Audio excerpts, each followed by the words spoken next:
tech sector. How has the sector in Southeast Asia evolved over time, and how has China's role in that changed over those years? Okay. Thank you for the question. First, when I started the internet in 1995 in China, and in 1996 and 7, I started to hear that in Malaysia people talking about a multimedia super corridor. And I think at that time there's very little information about what is internet and what internet happened in Asia. But in 1997, I went to Singapore, joining the internet discussion hosted by Commerce Magazine. And I think at that time, internet, a lot of the companies in Asia started to extremely interested in the internet and the technology field. And today, I think that the biggest advantage of Asia for the internet is the confidence of the technology and confidence of the internet. Not like in Europe. Europe, people worry more about the technology. The people there think more about how to make the regulations, how to control, there are a lot of fears. I think the fear itself is the biggest worry of the technology future. But Asia is different. I found a lot of Asian, not only entrepreneurs, but government pay very special interest and attention to the technology. For example, Malaysia is the first country that embraced the eWTB, using technology to help young people out of the trade, out of small business.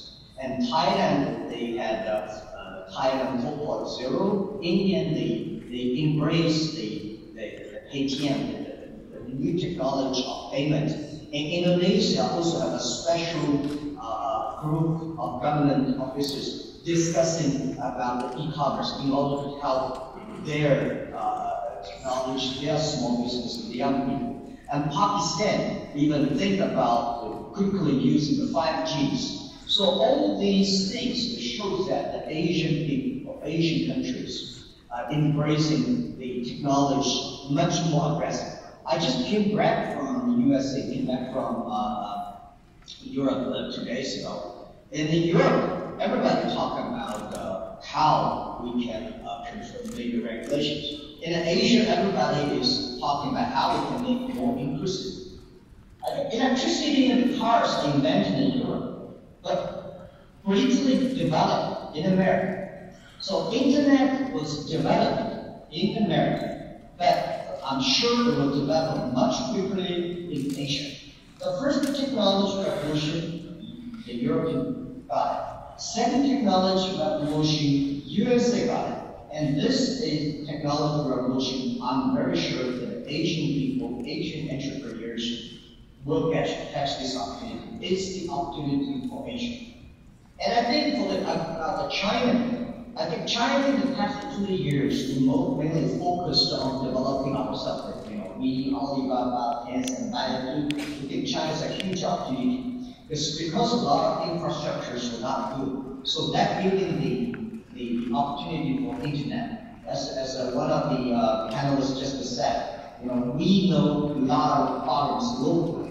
So in Asian countries, because of infrastructure, because of all the other things, we don't have great the infrastructure, and we do not have the IT as good as Europe and America. So the entrepreneurs will try to figure out a lot of ways to solve our local problems.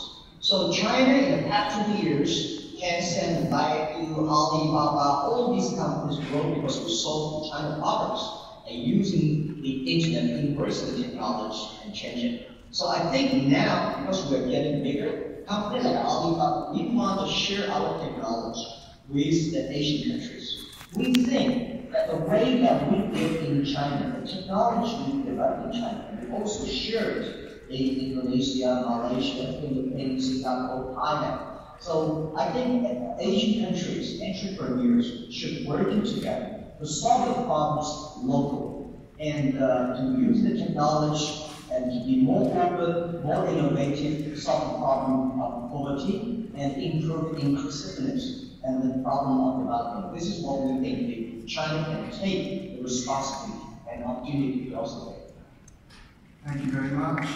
I wonder, I don't know how you're fixed for time. Do you have time for one more question? Yes, please, go ahead. That's a broader question. As we look ahead, we have some troubled times with global trade at the moment, but when you look ahead, what are the trends and the shifts that you think will shape the global economy in the future?